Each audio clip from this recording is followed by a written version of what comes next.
시간여행 드라마답게 순식간에 시간을 1시간 뒤로 보내버리는 시간순삭 드라마 앨리스 4회 리뷰 지금 시작합니다. 현재 과학기술로는 진겸은 절대 태희에게서 만들어질 수 없는 타임카드가 물건이에요. 현재의 과학기술로는 이런 만들 수 없는 공정으로 물품이란 걸 알게 만들어진 됩니다. 단 한 번도 본 적이 태희는 없어요. 진겸에게 근데 엄마의 유품을 더 볼 가정주부라고요? 수 있냐고 합니다. 하지만 태희는 진겸 엄마의 유품을 소홀히 다루는데요. 그녀는 오로지 물리학자로서 더 새로운 것이 있나에만 관심이 있어 보이네요. 교수님은 태희의 무례한 모습을 본 진겸은 어머님이 살아계시니까 태희에게 모르십니까? 교수님은 어머님이 살아계셔서 모른다면서 태희를 나가세요. 내보냅니다. 형사님. 하지만 태희 역시 낳아주신 부모님은 안 계시죠. 엄마의 생사는 나오지 않았지만 아빠인 장 박사는 1992년에 살해당했고 그 이후로 보육원에서 자라다가 지금의 가정으로 입양된 것으로 보여지네요.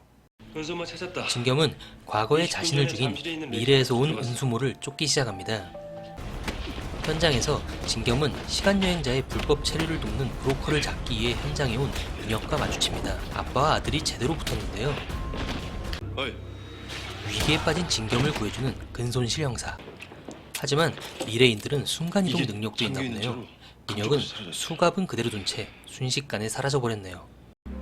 한편 브로커인 정기윤이 차 안에서 사망한 채 발견됩니다. 이는 앨리스 측의 소행인 듯 보이는데요. 사인과 사망 정기윤의 시간을 좀더 휴대폰 마지막 발신지가 피해자 휴대폰의 카이퍼 마지막 첨단 발신지가 과학 연구소로 나오면서 진겸은 연구소로 찾아갑니다.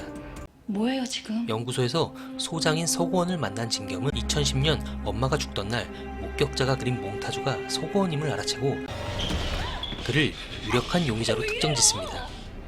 서고원의 인물 소개만 봐서는 비극을 막기 위해 노력한다고 되어 있어서 우리 팬일 줄 알았는데 현재까지는 상당히 의심스러운 인물임에 틀림없네요. 선영이 죽던 날 왜 선영 근처에 있었는지, 선영에게 있던 예언서를 어떻게 자신이 소유하게 되었는지, 시간여행 브로커가 첨단과학연구소와 어떤 관계가 있는지, 또 2012년 연구소에 입사한 태희가 죽은 선영과 같은 사람임을 알고 있음에도 왜 태희와 계속 관계를 맺어왔는지도 앞으로 풀어야 할 숙제가 되겠네요. 창문 앞에 한편 태희 역시 떠 있어요. 드론의 타겟 안으로 들어옵니다. 이 사실을 알게 된 진겸이 태희를 지키기 위해 학교로 찾아가던 중 트럭과 교통사고를 당하게 됩니다. 이러한 상황 역시 앨리스에서 진겸을 제거하기 위해 꾸민 일로 보이는데요.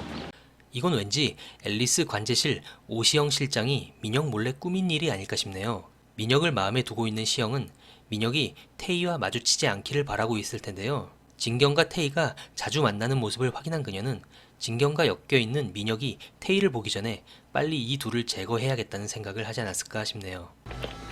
하지만 사고당한 진겸의 차 안에서는 진겸을 찾을 수가 없었습니다. 사고 당시 진겸의 지갑 안에 있던 타임카드가 동작을 하면서 자연스레 시간여행을 하게 된 것으로 보이는데요. 그가 도착한 때는 2010년. 왜 하필 진겸은 2010년 엄마가 살해당하기 전 상황으로 돌아간 것일까요? 정말 과거 그것은 아마 진겸이 오원의 강연을 들었던 미래도 것과 바뀔까? 연관이 있어 보입니다. 10년 전으로 타임머신을 타고 오원은 가서 강연에서 과거의 2020년 저한테 사고를 당한 사람이 시간여행을 통해 2020년에 10년 사고를 전으로 당할 가서 거니까 과거의 나에게 이 사고를 피하라고 말해주면 그 덕분에 과거의 나는 10년 뒤에 사고를 과거의 피할 수 저는 있다. 2020년에 이것이 평행세계다 사고를 라는 열강을 피했습니다. 합니다. 그래서 저는 이 강연을 들은 진겸은 생각했을 겁니다. 만일 지금 내가 10년 전으로 돌아가서 엄마에게 소주 사러 나가지 말고 집에 있으라고 했다면 여러분들이 흔히 말하는 엄마는 멀티버스도 죽음을 피할 수 비슷한 있지 않았을까 하는 생각이죠. 사고 당시 무의식 중에 가지고 있던 이런 생각으로 인해 자연스레 2010년 엄마가 죽기 전으로 돌아간 것으로 보여집니다. 아이가 시간 여행자 예언서에 나온 아이인 진겸이 시간여행을 시작했습니다. 예언서에서 말하는 운명의 순간이 언제 오게 될지 벌써 다음 주 5회가 너무 기다려지네요. 그럼 저는 다음 리뷰로 또 찾아뵙겠습니다. 감사합니다.